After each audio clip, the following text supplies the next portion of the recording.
Good morning, good afternoon, and good evening, and welcome to the third episode of the second season of the U.S. History GCast as presented by Gibsonian Institute.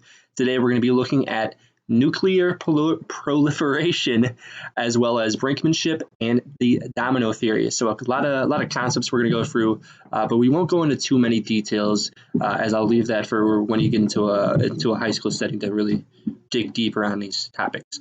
But first, it is Monday, so that means we have our New York Times Country of the Week, and because we are in the Cold War, and a little spoiler alert for later this week, our Country of the Week is Vietnam. I went 4 for 5 again, so it's been a while. I'm hitting a cold streak here, but I think we'll again, as with always, we'll get a couple of you to send in some 5 for 5 screenshots. So make sure you're playing along and you send those in to me. All right. So let's get moving on with the rest of this. So as I mentioned, we are now beginning with episode 3. We talked about brinkmanship and nuclear proliferation. Try saying that 5 times fast. We have another fabulous comic or political cartoon to show just what things were like, how things were being perceived, the context around it. So we got two sides, both with H bombs and Z bombs.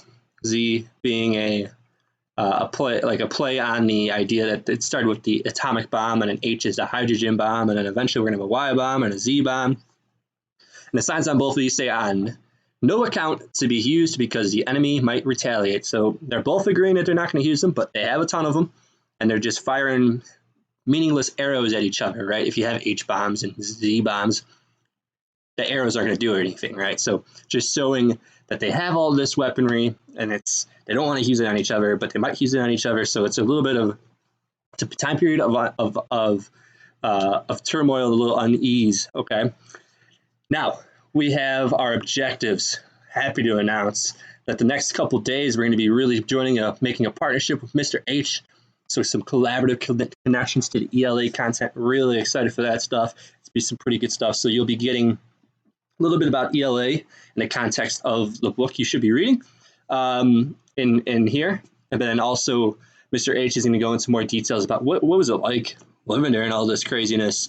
Every time period kind of has its stuff. So just as we have the COVID quarantine right now, very strange time to be finding ourselves in, living during the Cold War was also a very peculiar time period to live in. Not exactly normal, one might say. So he's going to go into those details. So we got a really good plan worked out for you guys, where we're going to make some of these collaborative connections between the two courses. And also we're going to be defining and examining the U.S. policy of brinkmanship. We're going to define nuclear proliferation. And then the domino theory will wrap it up. At the end of this, there will be an assessment, so make sure you head over to Google Classroom, go back and complete the Google form that's going to accompany all this. There will not be a halftime in this one, just because we're going to really have a nice, neat order of going through all this content. And then we're also making that collaboration with ELA. So there's going to be a little bit of work that's going to kind of crossing sides here. But before we get involved in this, I want to do a quick simulation. And before the world broke, I promised you guys more simulations. I went to the professional development, and I said part of it was if we're going to learn something, we got to put it into practice, right? So simulations are usually done in person, but we're gonna make this work, and I think we've got something here that will work.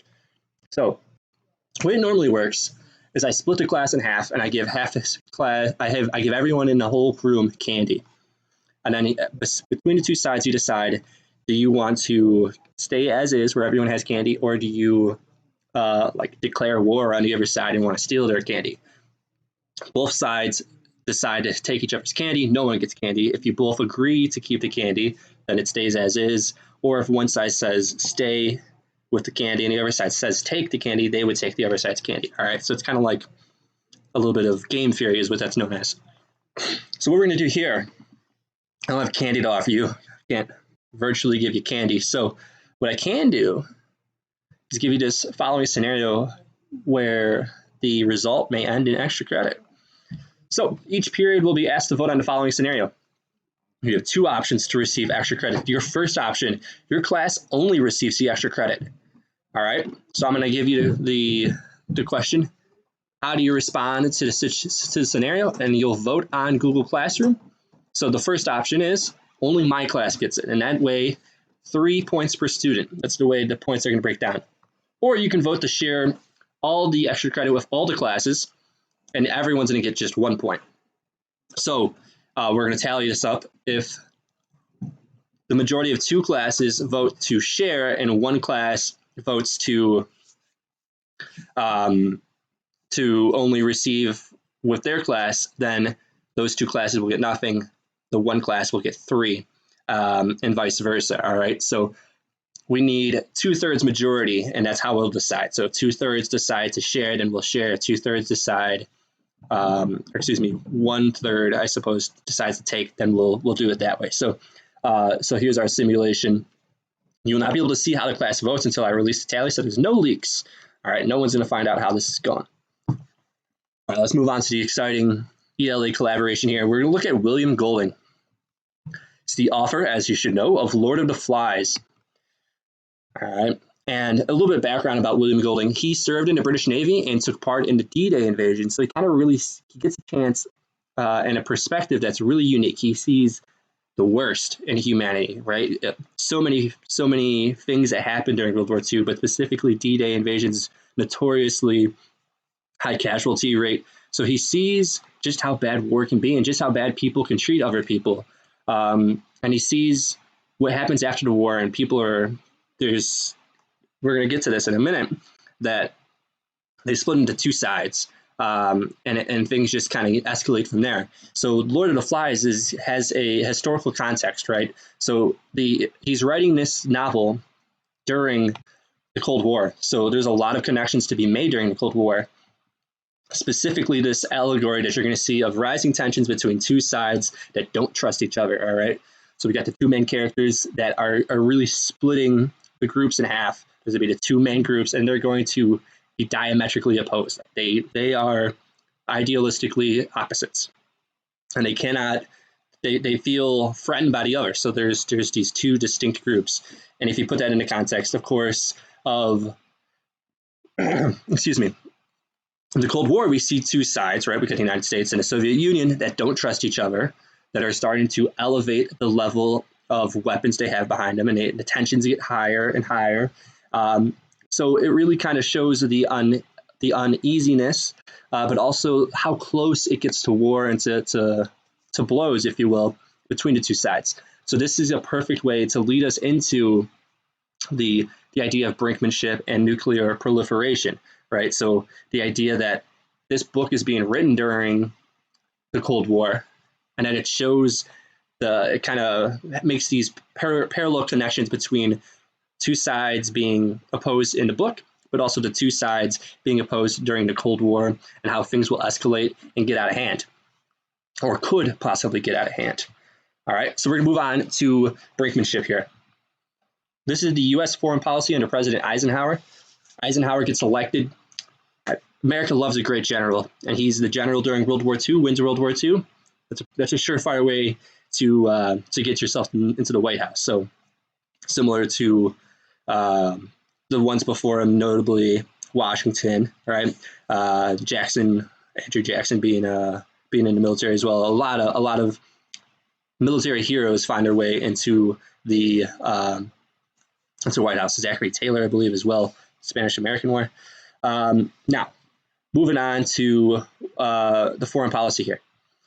Brinkmanship is the willingness to go to the brink of war with threats of nuclear war in order to keep peace. It's going to the edge without going over. So don't mess with us, we're going to nuke you. Don't mess with us, we're going to nuke you. But you're not actually going to drop a nuclear bomb on them. All right, that's it's if you go back to what we talked about last year with Teddy Roosevelt, it's big stick diplomacy, right? Don't mess with us, we've got the baddest weapon. All right, it makes sense, right? You don't want to mess with someone that's got the most powerful weapons in the world. It usually is not going to end well, but things are going to change. So right after World War II, the United States is the only country in the world that has nuclear weapons. No one wants to poke that bear, right? So what's going to happen is there's going to be generals right after World War II ends that are going to want to attack the Soviet Union. They can't stop us. We can just stop this right here and now and here. we won't have to worry about the spread of communism because we can just literally wipe it off the face of the planet and just move on. But again, nuclear war is not something to be taken lightly. And if we remember the kind of the decision that Harry Truman had to make is definitely a difficult one. Now, to do one without as much pressure seems a little bit less likely to happen. Eventually, the Soviet Union is going to get these nuclear capabilities, and then we're going to enter this period known as mutually assured destruction, which is MAD, the acronym MAD. So during this period, both sides have enough nuclear firepower that they can wipe the other side off. But let's say the Soviets fire on the United States has enough weaponry and in place in an area that they can also ensure that the Soviets would have been wiped off the planet as well. So both countries had the ability to not only launch an attack, but also to respond to an attack and destroy each other. So it would have been, I've got a really good image here that shows this, right? They could both, if one attacks the other one's getting brought down with it. So what this really is going to be is it'd be a nuclear deterrent, or deterrent meaning like it's going to stop people from wanting to use this because there's the threat of massive retaliation. If I'm taking out this country, they're going to take me out too. So it's not really worth it in the long run. But also it's the idea that World War III is starting. There was, way back before coronavirus is spreading, there was mentions of World War III happening because of some of the events in the Middle East. So that's something that's always tossed about anytime that world relations starts to get a little rocky. Now, why would we have brinkmanship? The idea that we're going to threaten to use nuclear bombs, and if we use nuclear bombs, we die. So why would we use it? Well, one, it limits funding in the budget for conventional weapons. If you have nukes, what do you need guns for, right? You got the biggest gun. You don't need to fire ammunition and stuff like that if you have atomic bombs. Also, the containment policy is and will be very expensive. If you're fighting in numerous places in wars, it's going to start to add up. If you have to fight every place where communism is starting to pop up, it's going to start to get out of hand. And then three, we have a ton of nuclear weapons, an enormous stockpile. We're going to look at that in a little bit. This is going to lead us perfectly into nuclear proliferation here. But why not use this and threaten with our stockpile? If we have thousands, and I mean tens of thousands of nuclear bombs, might as well say, hey, we're going to use them if we have them, right? Now, also, byproduct of this, we now have a way to stop the spread of communism, and we can save some money at home. Everyone likes to balance the budget. We don't want to allow communism to spread. All right, win-win. Looks like a great idea, unless you get pushed over the edge, of course. Now, transitioning over to nuclear proliferation. This is the rapid increase in nuclear capabilities around the world. So we're going to see the United Kingdom is going to be the third country to get nuclear weapons. Asterisk next to them, because they kind of helped us with the Manhattan Project, which is where the United States develops nuclear capabilities. But Congress passes a law that does not allow us to share with the Brits. So they got to figure it out on their own, even though they kind of helped us. So interesting little tidbit there. The fourth country is France. So the Allied side of the war, World War II, really getting after it scientifically. And then the West, quote unquote, or the democratic side that splits off from the Soviets, are the ones that really have all this firepower. Now, why are people rapidly increasing this? If you have nuclear weapons, you can consider yourself safe, right? So if you don't have it, you have no way of retaliating against the country that's fired upon you. But if you have weapons, you can at least hurt them in case that they fire on you, right? So you have that deterrent that we talked about with MAD. So here, looking at what I wasn't exaggerating, tens of thousands of nuclear warheads. So if you look at this, let me get the pointer out here. So if you look at this graph, we're the only ones up until about the mid-50s. The blue is going to be the United States, the red is going to be the Soviets. All right. So it really takes off, and it's going to continue to keep going. This one little downturn is going to be around Vietnam, but then it's going to start to explode afterwards as tensions continue to rise. But basically, it mirrors what happens in the Soviets. We want to be able to continue to outfire the Soviets. Then, towards the late 80s and 90s, the Soviet control of Russia is going to start to continue to rapidly decline until it completely collapses. So then you see it completely drop off. All right, so it perfectly matches the tensions in the Cold War. Now, our last thing here, domino theory. This is going to lead us into some proxy wars. Proxy wars meaning wars that we're fighting on behalf of other countries.